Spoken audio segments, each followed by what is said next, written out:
Hey, good evening. How everyone's doing? Or how's everyone doing? How's it going? Well, pretty. Let's see. We can probably give it a few minutes, let people trickle in. Yeah, most of the guys from the our chat are joining. Okay, good. Sounds good. Give it a couple minutes. I'm gonna try to get my daughter in bed in the next couple minutes. If not, proceed without me, and then I'll be right on. Gotcha. At some point in this space, Ben is going to show up on my porch, and we'll probably just be on the account together. Okay, sweet. That's fun. It's like the Front Porch Republic, if you remember them.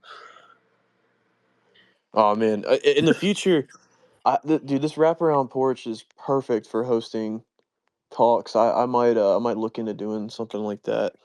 No, a good wraparound porch is like the best tool of hospitality ever made.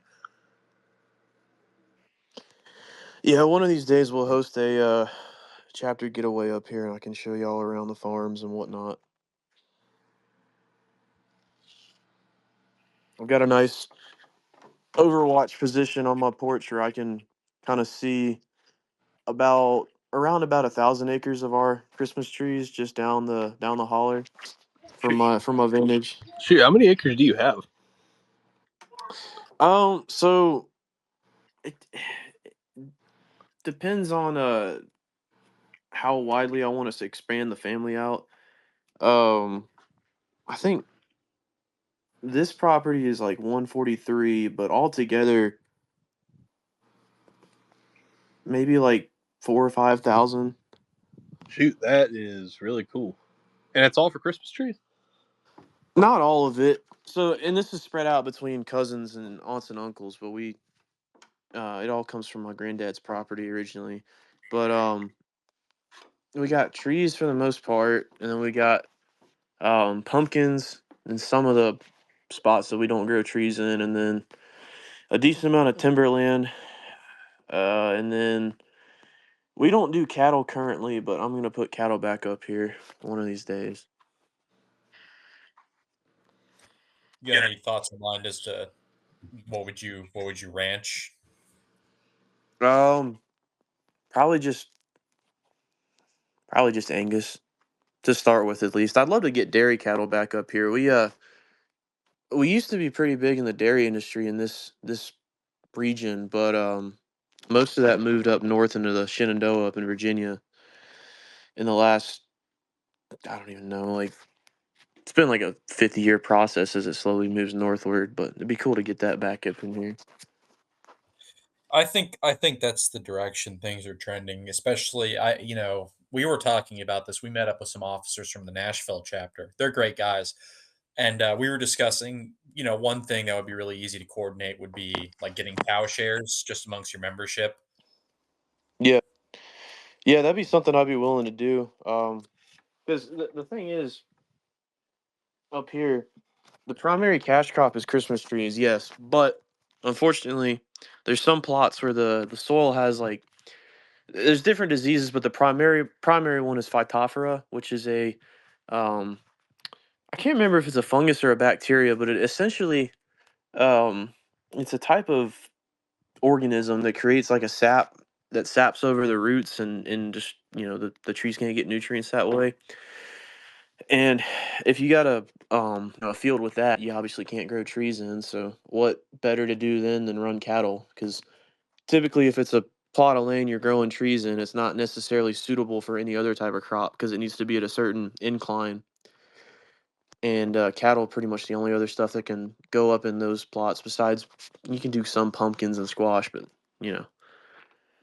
So it'd be cool to get 200 acres of cattle and start doing cow shares and get some meat cattle for the guys. Open up a little butcher shop or something up here. That'd be pretty neat. Yeah, of course. We got a good number. We got a good number of folks listening now. We got the chat going too. Science, hello, sir.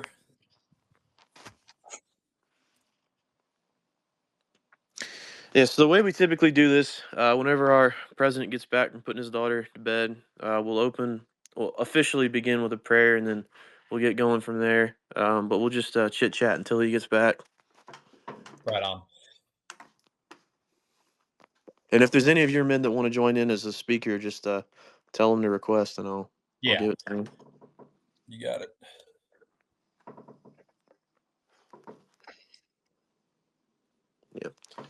Yeah, there's decent opportunity for livestock up here. Back in the day, there used to be a lot of sheep. You don't really see them too much anymore until you cross up into Virginia. They got a lot of sheep up in the Grayson Islands, but not so much here for whatever reason. That'd be kind of interesting to reintroduce as well. Some sort of a wool industry, and then as well as just meat. And then we got. I don't know if I consider him a neighbor or what. He's a distant cousin, but there's a gentleman a little ways away that he ranches buffalo. He's got buffalo and beefalo, which is interesting. Because I guess back in the day, the Appalachian Mountains were the I guess the eastern extent of the buffalo range. This is way back in the day, but I don't know if it's a reintroduction project or if he's just ranching them for whatever. But they're up here too. So Yeah, there's and also. I tell you, if you ever Oh, sorry. do what. I was gonna say if you ever have to deal with an animal that gets out of its fence and you're trying to get it back in the fence, I'd much rather be dealing with a cow than a buffalo. Oh yeah. Out in To what? West Tennessee, they've got. Sorry, you go ahead. Oh no, I was gonna say is I think what you were thinking about as far as bison goes is there's a particular type of bison that adapted to survive in the mountains. They're just a mountain breed. So I think that may have been what we're bringing back in North Carolina. I know they've got some of that in Virginia too. Yeah, it might be the extension offices, and then I think NC State as well. They work on those reintroduction projects. NC State's actually got a really big research farm somewhat nearby. Not to dox the location too much, but they do a bunch of projects there. But primary focus is cattle. I don't know if they have any other exotic stuff up there, if it's just Angus cattle and whatnot, but NC State in particular, in this state, does a ton of research and then also just agriculture work in general. Oh, and they reintroduced timber wolves a few years ago, and I got stalked by a pack of them when I was hiking on Mount Rogers in the wintertime, and that was terrifying. As I assume it's not. You guys don't have as large a ranching economy or like a large amount of ranchers. I know it's a huge problem out west in like Colorado. Oh, we don't really have a problem with that too much. Um, like the wolves that are being reintroduced are primarily on public land, so it's not much of a concern. We do have a pretty bad coyote problem up here, like a really bad problem. But they're not going to go after cattle. I mean, that you'd have a pretty entrepreneur and coyote pack to go after an animal like that. But I can see if you had sheep or something like that. They do love to go after our chickens. My uncle's lost like 60 chickens to coyotes in the last few years. Coyotes are also coyotes. If you live in one of those suburban areas that's kind of built in the middle of a rural area, they'll also eat your pets. Yep. Like if you try, if you ever find their dens, you'll find a lot of collars in them. Yeah. The My the granddad, beautiful. Hey, you go ahead, man. he used to live out in Cali. He's from Texas originally though, and he was telling me that like they'll have a female coyote start talking about or making mating noises. It's time to breed. This will lure in male dogs, and they'll just get like totally just over like surrounded, swarmed. Yeah. But luckily, at least in North Carolina, I don't know how it is across the border.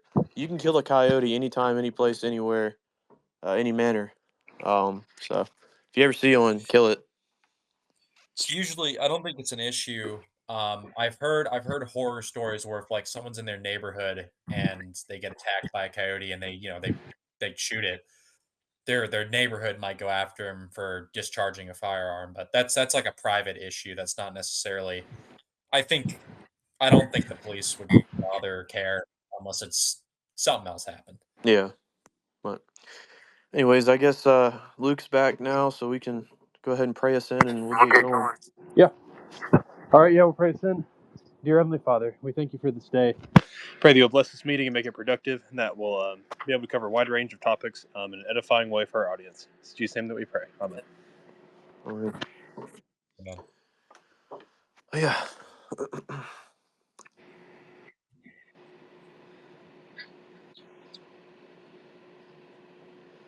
All right. Well, I guess we can go ahead and officially start. So, Overmountain Men, you want to give yourselves an introduction, and we'll go from there.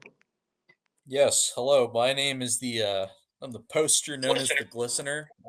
I don't have an account. I have an account. I have another personal account on Twitter, but it's just kind of a sock puppet. I've had a few bad takes on there, so I don't really use it as much anymore.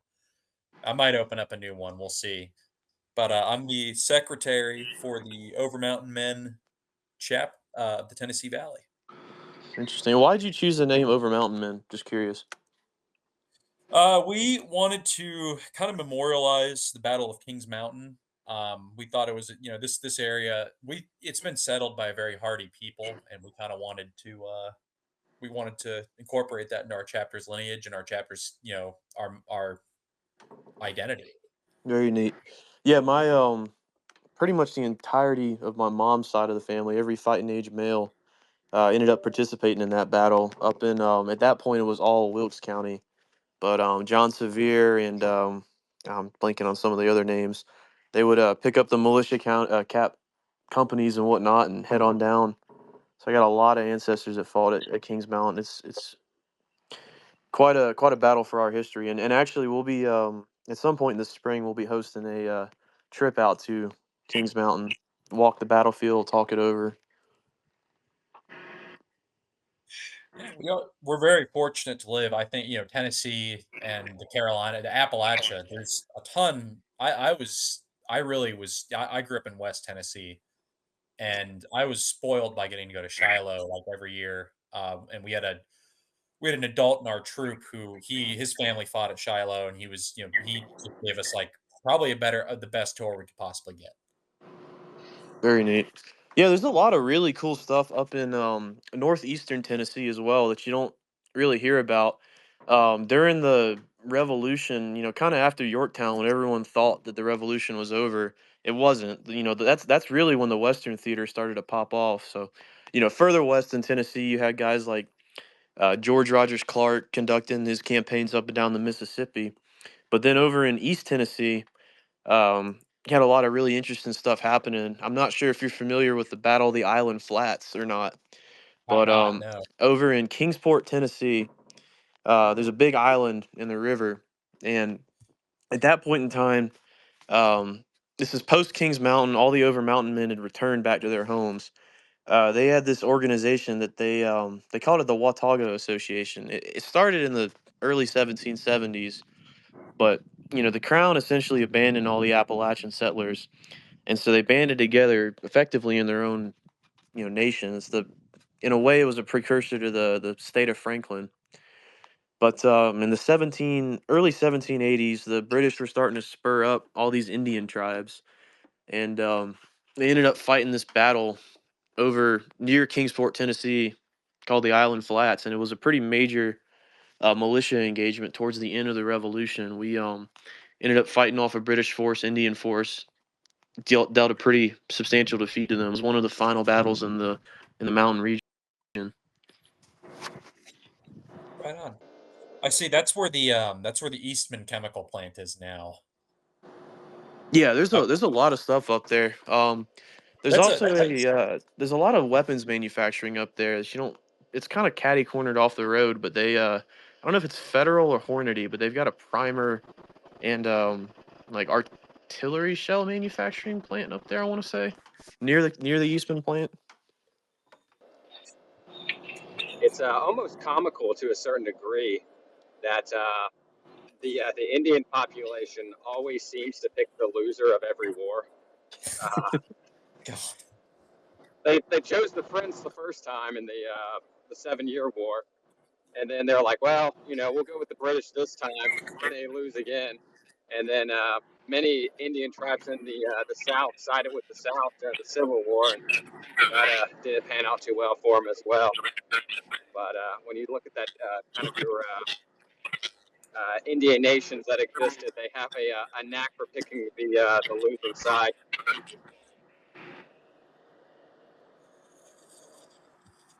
Howdy, gents. You got to learn how to choose. You got to learn how to get on the good side of things. Although I got the Cherokee siding with the Confederacy, that was they probably long term. I think they probably had the right moral mindset. No, everyone who sided with the Confederacy for the most part.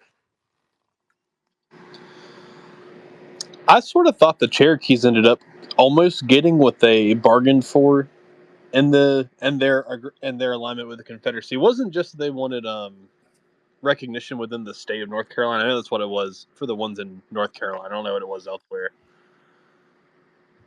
And I think the state kind of gave it to them later in some degree. Like, not a reservation, but they got some sort of recognition from the state. I heard that too, but I've never really dived into the topic too much. When I was in D.C., I went to the opening of the, I don't know, Native American Museum of History, which was like the most boring museum you could ever go to in D.C. Skip it if you're there. But it really didn't go into any detail about actual history. It was just kind of retarded and dumb. And yeah, the food was good. That was it. But the food. What'd you get? I don't even remember anymore. Something I couldn't pronounce. I was like, that looks good, and I went with that. But it was like the opening week, and Trump was in town. It's just 2016. He had just won the election, so there were some still straggling protesters that were around there. So it was kind of fun. It was kind of funny, you know. You saw the pink pussycat chick still in the street protesting, and wasn't any like BLM or anything like that, but it was just a bunch of like the women march stuff and for rights and stuff. But the city was actually kind of pretty cool when I went there. For the most part, it was kind of like buzzing and vibing. Museums were really good, all the natural history and that sort of thing. But the Native American Museum was absolutely garbage, and then I just skipped the African American History Museum because I just didn't care. So yeah, reasonable, fun times. So let's talk Tennessee. What's going on in the state? Well, let's see. We got a few things. Some people are throwing their hats in the ring for the governorship. We're looking. It's probably Representative John Rose out of Cookeville. He's kind of an older dude, old stock. And then there's Marsha Blackburn, the current, I think, senior senator for the state of Tennessee. That name is really familiar. She's kind of pretty controversial, right? I don't think. No, she did the transgender bill. I think. Oh, that's right. She's like on a that less. side. I think she's like a less unhinged version of Marjorie Taylor Greene. To say, I might even just be associating with them just because they're both blonde, but.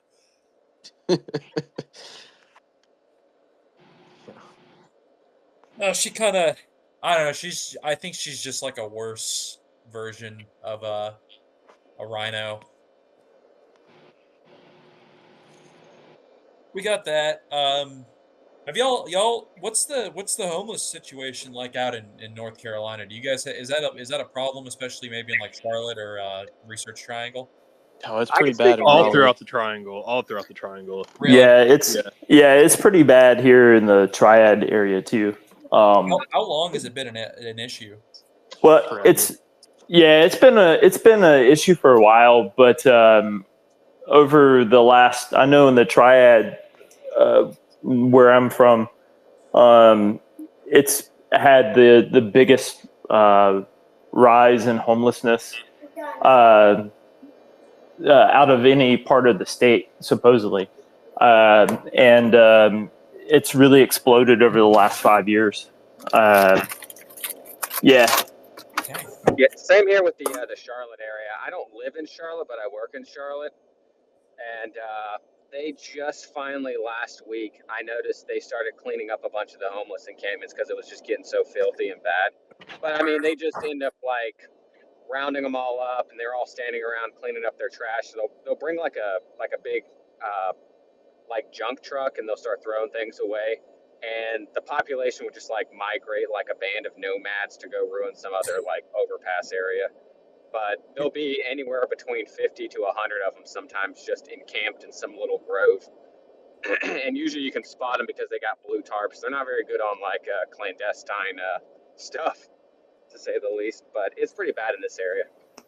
Yeah, part of the reason why it's made a lot of news here is it's affected a lot of local business, but there's been several programs that were started up, and the initiatives were to build homes because, the problem with homelessness is there's not enough houses.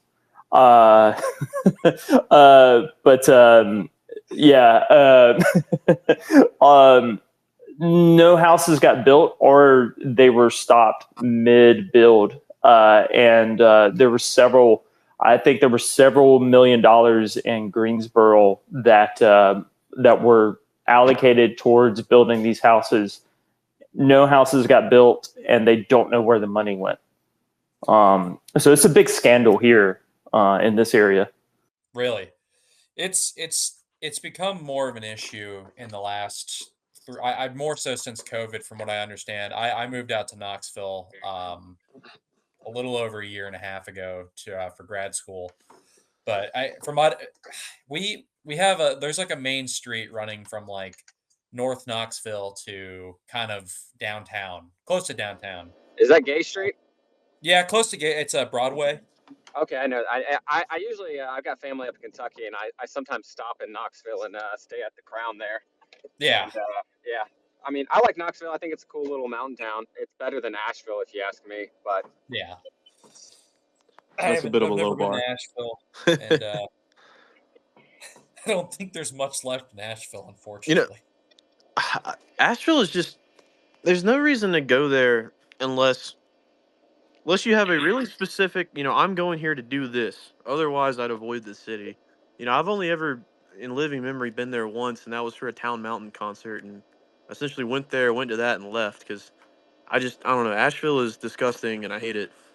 And the thing is, if you want to go to a mountain town, why would you go to Asheville when, you could go north? If you want to stay in a touristy area, you can go to Blowing Rock or Boone.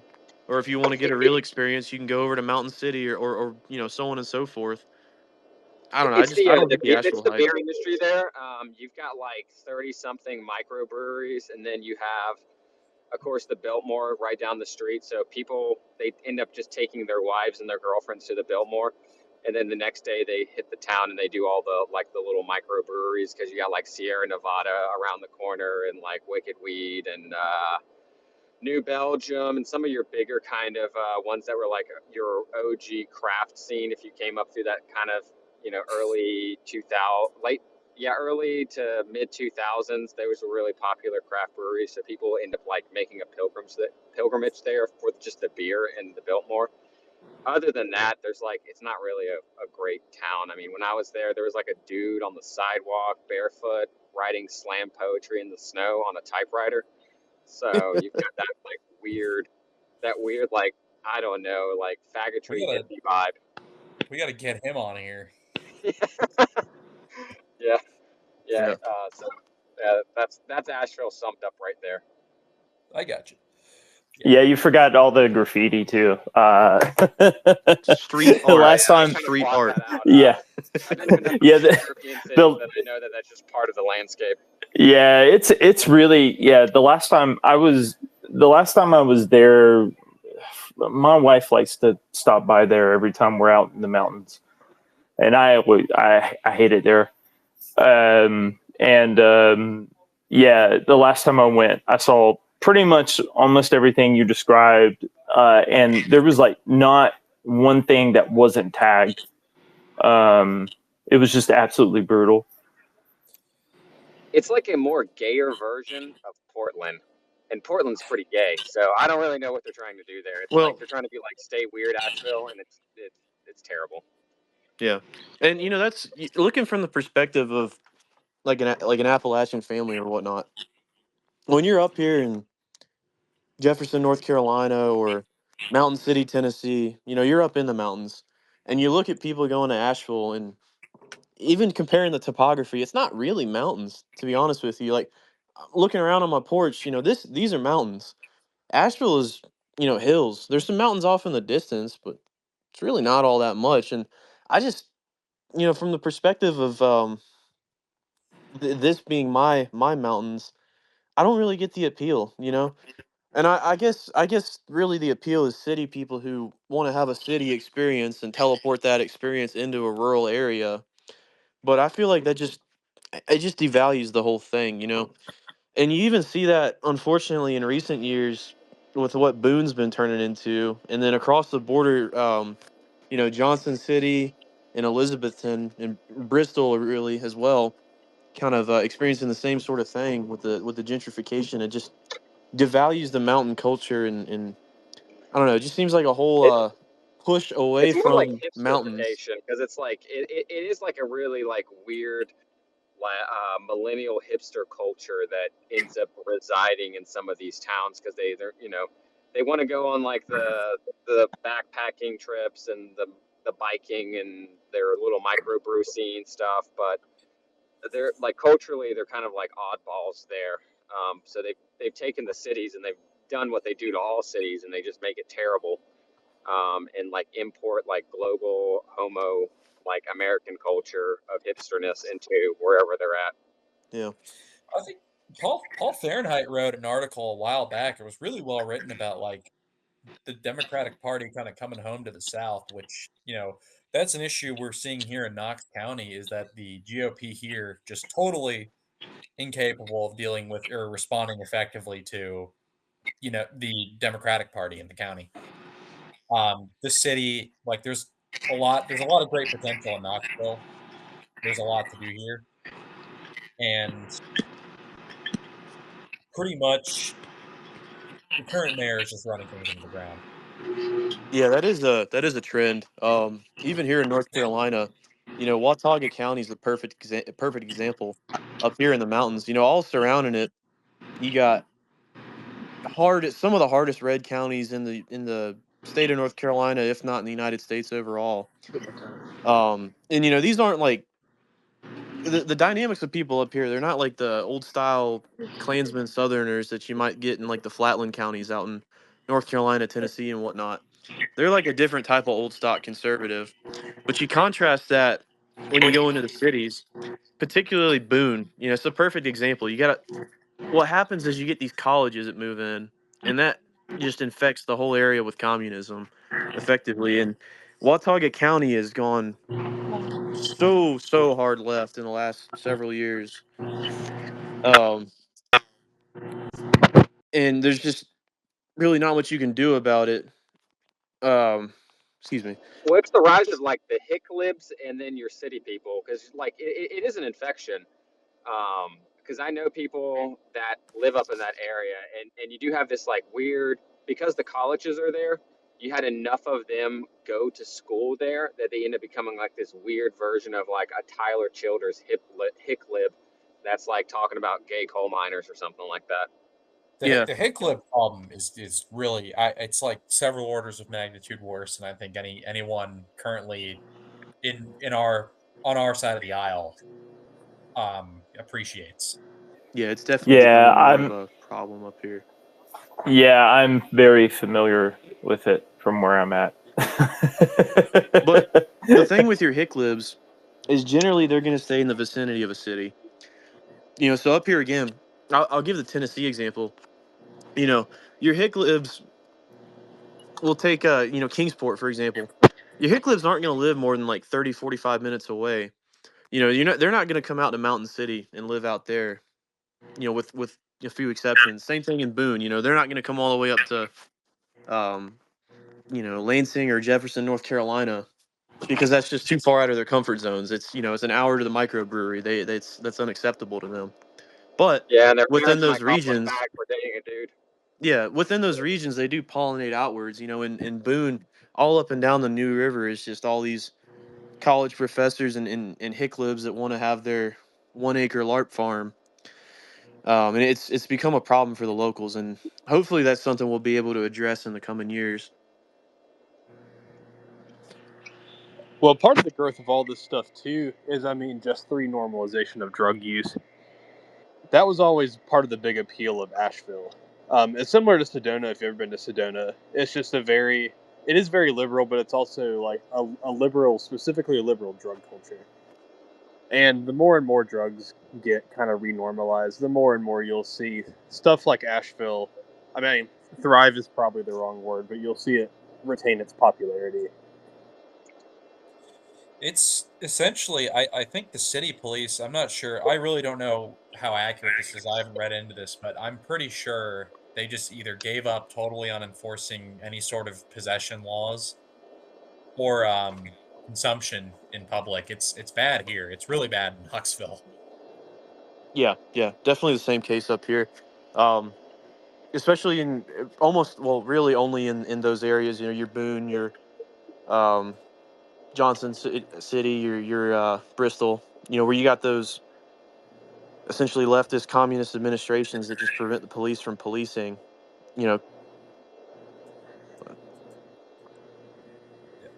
Well, it doesn't. I don't know. Things don't have to be this way. Like the Controlled Substances Act, for example. That's purely the feds can still like very much enforce anti marijuana laws. They can go and arrest people for possessing marijuana. That's fine. When states legalize it for them, that's just them saying like, yeah, we're just not gonna arrest people, or we're not gonna enforce it anymore. It's not a state crime. yeah, That doesn't mean the feds could still like just helicopter in and take your stuff. yeah. And actually, there's been a lot of problems in recent years with grow operations, particularly in Tennessee, because what they do usually in the eastern part of the state and somewhat in the central part as well, you get pretty large, generally cornfields, right? And they're on all up and down rivers.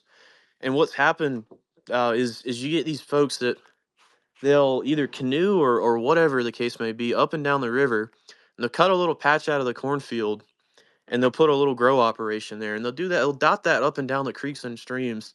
It's a really interesting and unique thing, but they do that and they grow their product there, and they essentially create like an entire homegrown economy. So they're not really even shipping product in; they're growing it there, selling and consuming it, and that's kind of becoming a problem up in the Appalachians. I believe there's a Really, song called Copperhead Road about that. Yeah, it really is real. I've never heard. That's insane. I know I'd heard like out west in some BLM land or public parks, like the cartel was just setting up forward operating bases pretty much. Yeah, But I didn't know. I guess that's like a less, still very like morally and like it's obscene. That shouldn't be allowed in any sane society. yeah, But it's kind of that's a pretty Appalachian way of doing things. yeah. And well, if you ever really want to get discouraged, just go late at night and open a CB radio up in the mountains and start flipping through channels until you hear the Spanish. That's how they communicate with each other. Well, yeah, we have that guy down in Blowing Rock, and that's one of the things he's noticed. We got pretty major problem with illegals. They come up from Charlotte, and they work here and whatnot. Some of them work, a lot of them don't. Um, and they do their illicit stuff at night, as they're known to do. And I'm sure the problem's pretty similar in Tennessee, just on the other side of the escarpment. I've heard, I don't know. I know I haven't. I don't know about the migrant situation. I really don't know. I mean, you see them, but it's not. It's not like out west where it's like you go to Home Depot and there's just 100 guys out in the parking lot looking for work. It's a little more, I guess, away from prying eyes. Yeah, But I have heard that my friends from Chattanooga have told me that they're having issues because a lot of the gangbangers from Atlanta are getting priced out of Atlanta and they're moving up to Chattanooga. You've also got the interstate there, which is a major drug and human trafficking corridor. And I don't know how legit this is, but apparently the Outlaws and Hell's Angels have had like a multi-year war going on. So it's like Chattanooga is just getting allegedly Chattanooga is experiencing a lot more crime. Yeah, and we can talk. We can talk for days on all the bad stuff going on, as we kind of tend to do, but maybe steer it back towards some positives. So you're over in Knoxville. How's Tennessee doing this year? How do you mean? Oh, ball game wise? Yeah. How's the how are the bread and circuses? They're pretty good. I went to a few games last semester. I was pretty busy. I'm in 18 credit hours this semester, so I've been thugging it out, man. Oh yeah, I Um, understand that. we've been playing some good ball recently, from what I've heard. Yeah. Safe to say, go Vols. Yeah, go Vols, brother. I did watch the last Bama basketball game. That was pretty funny. Were you there when they beat I want to say it was when they beat Bama and they took the goalposts, they picked the goalposts up out of the field and threw them in the river? Or was that before you got No, there? that was a year before my time. That was so funny to watch. I was I was about to go to the Bama game this year, but I didn't. I was at the Florida game for a while though. That was pretty exciting. That was a nail biter. Very neat, very neat. We are getting a new baseball stadium, which is pretty exciting. Although Sevierville is losing their minor league baseball team, unfortunately. The Civil War here.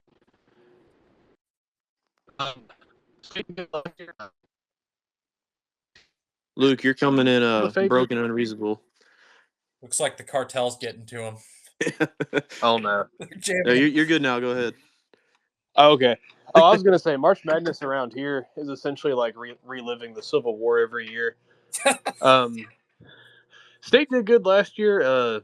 Not so much this year. So No, I think we just Duke is fired the our favorite, coach though, right? so we finally got rid of that. So Man, he did that bad that after getting to the Final Four the year before, he still got fired. he got canned a week ago, and I think it was after we had a really embarrassing loss to a team that just was a terrible team. I don't know which one it was. I didn't watch the game. It might have been Miami, maybe. We just need to bite the bullet and hire like Rick Pitino. I don't know why the state decided they needed to recruit a coach from UNCW, but Yeah. Oh well. Yeah, and now we got Bill Belichick coaching football at UNC, so that's going to be an interesting season. There's got to be like a very deep level, years in the making psyop by UNC to put that 24-year-old in the position to become Bill Belichick's girlfriend so that she can influence him to come coach at UNC. That's some that's some CIA level stuff right there. Lane Kiffin. Yeah, and funny.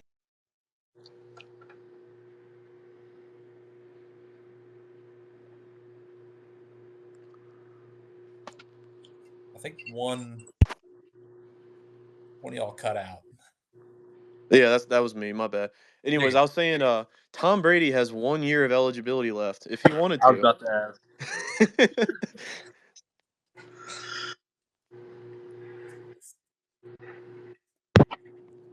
Mr. Brady, is he still single? He is now, I think. I know he got. God, that was insane. I don't keep up. My girlfriend is too into reality TV, unfortunately. I should get her. She should give me a briefing on this. Yeah. What else? We got some other cool stuff going on too. I just found out yesterday that a professor at UT is getting investigated, I think, by the DOJ. Which is pretty cool. Oh man, for what? Anti-Israel stuff, which that's the only caveat, but that's the thing, is that it's your enemies getting punished, Yeah, it kind of reminds me of Trump. I think it was today or yesterday said that Chuck Schumer wasn't Jewish anymore. That was a hilarious tweet. It was a truth. Hey, excuse me, guys.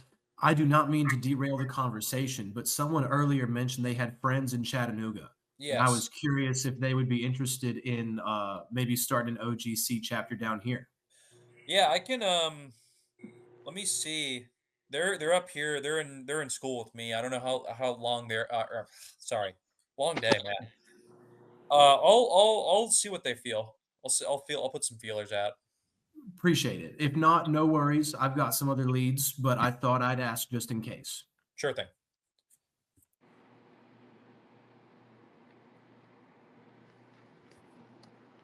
I guess if you're from Chattanooga, can you kind of correlate the what's the situation with crime down there? What have you seen? So I've got a lot of friends who, let's just say, agree with us, but they're all married with kids and they don't have much interest in joining. There are two guys who live near Chattanooga, and they're in the unofficial Tennessee OGC group chat, but they don't seem super willing to make the drive. I can't quite tell. I've offered to meet with them, and I kind of left the ball in their court, but I haven't heard back from them yet. I got you. I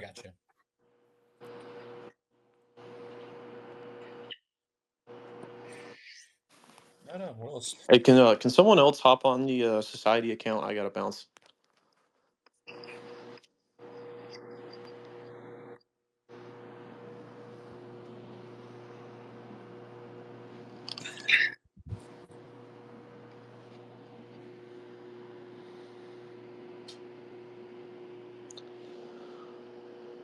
I'll fill up some of the silence. How's the chat? How's the weather been? And we're in. I don't know how to put it. Pittsburgh chapter raising hand. Welcome. We just saw you guys. You guys just got added to the officers chat. Welcome. Congratulations. Glad to see Pittsburgh getting some representation. Hopefully, I don't know. You guys have to get some type of reconnaissance team or something out to Harrisburg, and we got to save that city. Harrisburg is a cool town. Slept on. We're actually having a Harrisburg meetup next month. Oh, really? No way. You guys have an interesting PA has you guys kind of lead the city. I study energy stuff, and you guys kind of lead very, very forward thinking regarding state energy policy. It's a curious scenario. Well, this is the official Pittsburgh chapter of OGC Speakin', and just as I won't say that we're leading in energy. I was actually working on an engineering project around a nuclear power plant just outside the city, and it's something of a boondoggle, Nuclear. Under the what was that? Nuclear power or what? Yeah, it was a nuclear power plant, but the Biden administration tried to dump like hundreds of millions of dollars into changing into like this natural gas plant, and then the money dried up and they didn't get it powered back on, and now they're going back to nuke after it was sold off to private equity. So that was, $500 million later just to end up where we started. That's a lot of state. This is the problem with a lot of energy policies, that you basically you'll have a utility build out. We're going to build a coal plant that we expect to depreciate in 60 years, and then 20 years later, they're like, we don't want any more coal, so you've just wasted a ton of money. This is like a national issue. This isn't specific to Pennsylvania. Nuke as well. The problem with that is that they run into a lot of like really nonsensical regulatory hurdles, both in terms of getting a plant licensed as well as this is a problem in Georgia. There's a plant there, infamous. It's been like billions of dollars in overrun. I think the industry is kind of trying to figure out, is it just really difficult because of the regulatory schema to build, plants of that size, or is it just not feasible? And do we need to do we just need to go all in on small modular reactors? That is a cool thing. We are apparently getting the first one in the state out here in East Tennessee, which is exciting.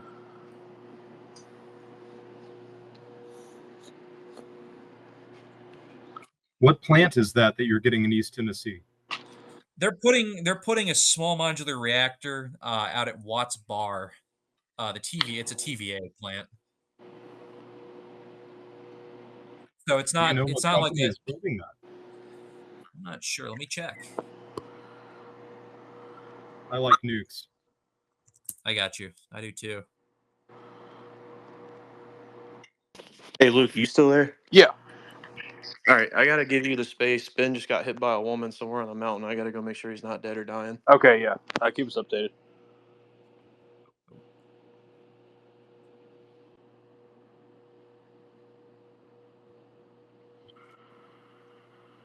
Just to keep things a little bit more North Carolina centric, since it's their stream.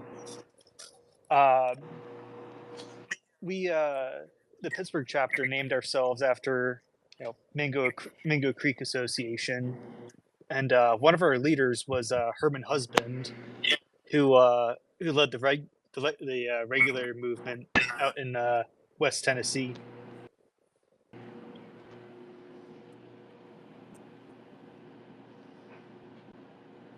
Like it's just one of those sort of backwoods anti-corruption rebellions that only a few of our guys have ever heard of, but needs a little bit more appreciation. Is that the regulators you said? Yeah, the regulators. So was it back in the 1760s? Basically, all of the British tax collectors and land agents were notoriously corrupt in middle of nowhere North Carolina. There was a case like Herman Husband, the guy that I mentioned, found 200 cases of this one land agent alone, essentially taking money from these poor small farmers, and instead of applying the deed, like sending in the deed to the land registry, he just pocketed the money and then didn't actually process the paperwork. And that was like one land agent alone. There were a ton of cases of just tax collectors that would just pocket the money themselves, and then the poor farmers would, like after the tax collector skipped town, would just go bust and have their land and cattle and all their livestock sold. And then there were cases of petty courts that would side in very obvious cases against the farmers in favor of the big planters, and they'd even raise large funds to pay for the governor's, like he called it, his palace. And so there was a sort of vigilante movement to either intimidate all of these very corrupt officials out of their little counties. But it's a very, very long story. And the leader of the regulator movement ended up moving to West Pennsylvania, where he was one of the big leaders of the Whiskey Rebellion out here, which was also a regulator movement against unjust taxation. So it's a very